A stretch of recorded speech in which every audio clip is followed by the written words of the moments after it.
Tengo que vagar por la gran ciudad. La gente se espanta al verme pasar. Tengo que rodar y rodar y rodar y rodar. No tengo conciencia y no tengo edad. Soy un monstruo feo y callejero. Sí. Sin hogar, sin pelusa y sin dinero. ¡Wow! ¿Qué onda, criaturas greñudas? Bienvenidos a Desgreñando el Rock. El único lugar donde las leyendas se desgreñan. Sí. A ver, déjenme hacerles una pregunta. ¿Qué tiene que pasar para que una banda haga enojar a políticos, televisoras, estaciones de radio, papás, maestros y hasta la señora de las tortillas? Pues muy fácil, greñudos. Decir lo que nadie se atrevía a decir. Porque mientras otros cantaban de amor y desamor, surgió una banda que gritaba sobre el abuso de poder, de racismo, de doble moral, y encima lo hacían mezclando rock, pop, funk y metal, como si preparar semejante licuado fuera lo más normal del mundo. Pero lo más increíble es que estuvieron a punto de ni siquiera llamarse como se llaman. Así que sírvanse una chela o un juguito de manzana si son chiquitos. Súbanle el volumen porque hoy vamos a desgreñar la historia de Molotov. México estaba a punto de explotar. Hay bandas que aparecen porque tienen suerte y hay bandas que aparecen porque es el momento histórico de explotar. Y Molotov pertenece al segundo.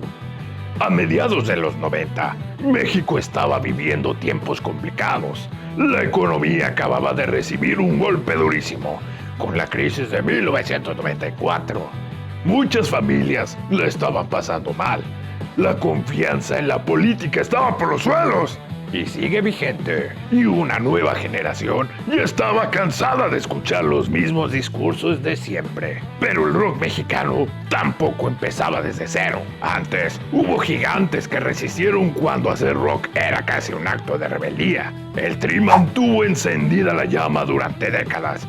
Caifanes demostró que el rock podía ser profundo y poético. Y Café Tacuba rompió todas las reglas mezclando géneros y sonidos como nadie. Molotov llegó con un bidón de gasolina. El origen de la banda. Corría el año de 1995. Se estaba estrenando Toy Story. Michael Jackson lanzó el álbum History y Microsoft lanzó la Windows 95. Pero en la Ciudad de México comenzaba a reunirse un grupo de músicos con ganas de hacer algo diferente. Pero antes de formar la banda, Mickey Huidobro y Tito Fuentes tocaban en un grupo llamado La Candelaria. A ellos se unieron Jay de la Cueva e Iván La Quesadillera Moreno. Y aunque esa alineación duró poco, Iván fue reemplazado por Randy, el Gringo Loco.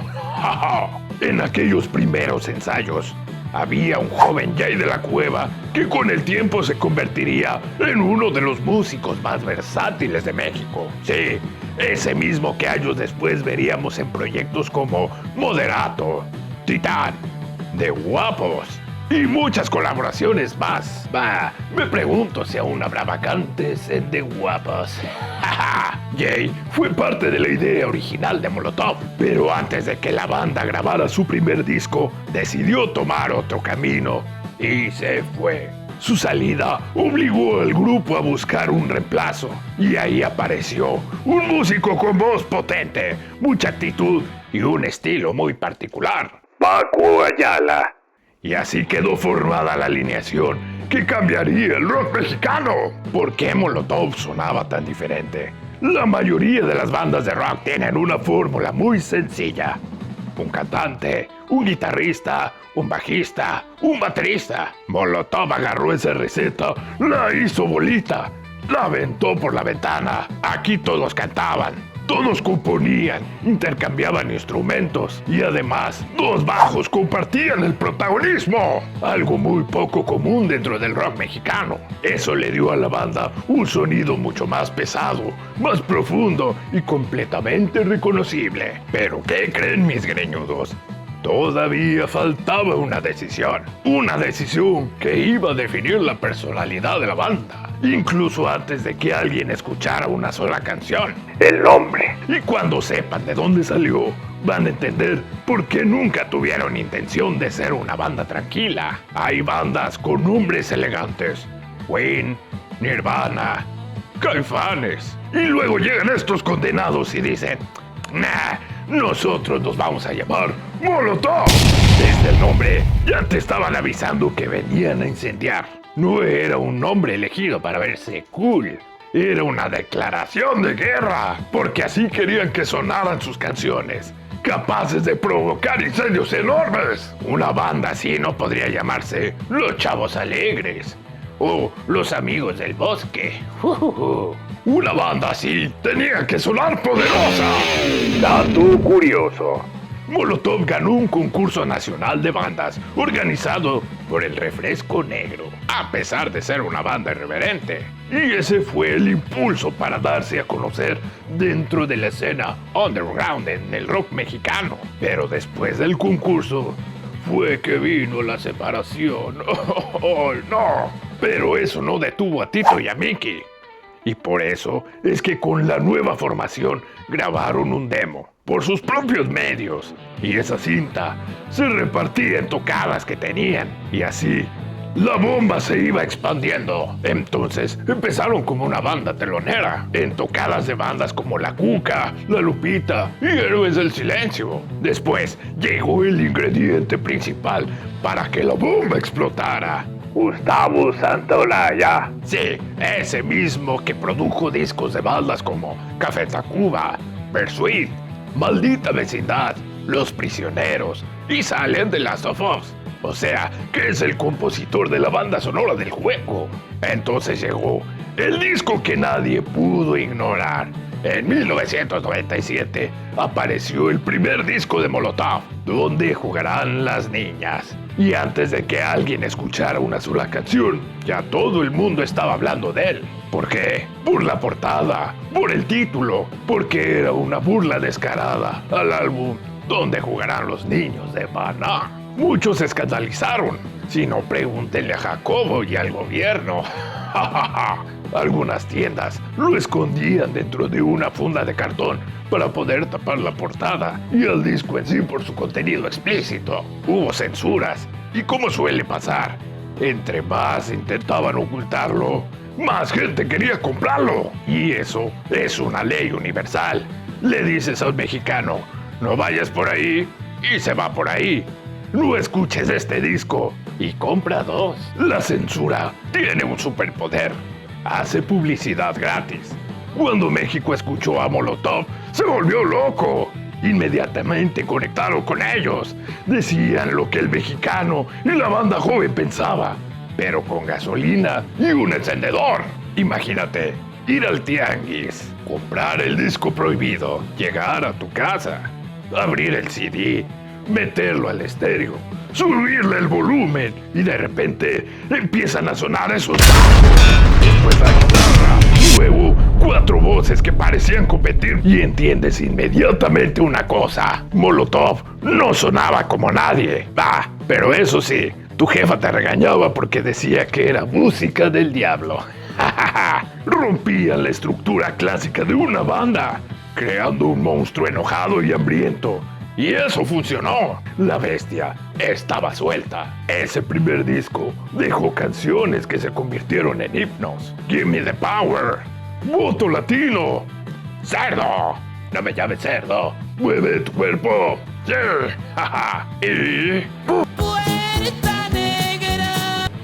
Se convirtió en una de las canciones más polémicas del rock en español. Pero aquí está la magia: muchos compran el disco por escándalo, pero se quedaron con la música, porque debajo de las groserías había riffs, había arreglos, había letras inteligentes y había 4 cabros tocando como si cada canción fuera la última. Cuando la censura salió mal, lo curioso es que algunos querían sacar a Molotov de la radio, pero la gente ya había encontrado otra manera de escucharlos. Los discos se vendían como pan caliente.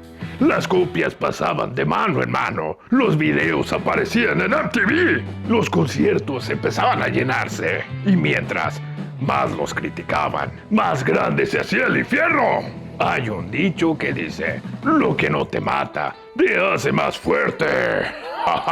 Bueno, a Molotov la censura no lo mató, le hizo promoción. Después del éxito de ¿Dónde jugarán las niñas?, todo el mundo esperaba el famoso segundo disco. Ese momento donde muchas bandas se caen. En lugar de intentar copiar la fórmula, Molotov decidió seguir haciendo lo que mejor sabía hacer, ser Molotov. Y en 1998 sale Malo Mix, un disco de mezclas y versiones alternativas, pero en 1999 llegó Apocalypse, confirmando que el éxito del primer álbum no había sido un accidente. Unos años después, en 2003, apareció Dance and the Dance Dancer, donde nació otro de sus grandes himnos, Frijolero. Más tarde, en 2004, llegarían Con Todo Respeto, un disco de versiones y covers al puro estilo Molotov. En 2007 sale Eternamente, un álbum que se compone de los 4 EP que realizaron cada uno de los integrantes por separado y fingiendo su separación. Vaya bromita, ¿eh? Agua Maldita, en 2014, donde suenan Lagunas Mentales, y Solo Delira, en 2023, entre muchos más trabajos que demostraban que la banda seguía evolucionando sin perder su esencia. Cuando el mundo empezó a hablar mexicano, mientras en México ya eran una locura, fuera del país comenzaba algo todavía más grande. Argentina, Chile, Colombia, Perú, España, Gringolandia. Cada gira sumaba miles de nuevos seguidores. Y pasó algo chistoso. Había gente que no entendía todas las palabras, pero gritaba las canciones con la misma pasión. ¡Hasta Rusia, carajo! Y hablando de Rusia, sí, Molotov llegó hasta allá. Imagínate eso, una banda nacida en la Ciudad de México, tocando a miles de kilómetros de casa, con un público que brincaba, hacía slam y cantaba como si hubieran crecido en Iztapalapa. Aquella gira fue tan especial que dio origen al álbum en vivo Desde Rusia con Amor, en el año de 2012. Una prueba de que el rock mexicano también podía conquistar escenarios al otro lado del mundo. La fuerza de Molotov no solo se quedó solamente en los escenarios, su música comenzó a aparecer en películas, series y videojuegos. Uno de los casos más recordados fue Atlético San Pancho, donde sus canciones ayudaron a darle vida y más energía a la historia, porque cuando una película necesitaba una dosis de rebeldía, Molotov era una apuesta segura. Pero todavía faltaba demostrar una cosa, que Molotov no solo sabía hacer ruido, también sabía hacer música con todas las luces apagadas, porque muy pronto aceptarían un reto que muchos pensaban imposible: tocar sin distorsión, sin tanta electricidad, y demostrar que detrás del escándalo había músicos extraordinarios. Y en 2018 llegó el MTV Unplugged del Desconecte, y fue una sorpresa. Las canciones sonaron diferentes, más maduras, con nuevos arreglos, y demostraban que Molotov no dependía del volumen para emocionar al público. Con el paso de los años, Molotov también compartió escenario con artistas de talla internacional. Participó en festivales alrededor del mundo y colaboró con músicos de distintos géneros. Eso demuestra algo importante. Aunque muchos los encasillan como los escandalosos, dentro de la industria musical siempre fueron respetados por su nivel, como instrumentistas, como compositores, como personas. Porque una cosa es provocar y otra muy distinta es mantenerse casi 3 décadas en la cima. Cuando el rock cuenta la historia de un país, en 2012 apareció un documental que cualquier amante del rock mexicano debería de ver. Estoy hablando de Give Me the Power, dirigido por Olayo Rubio.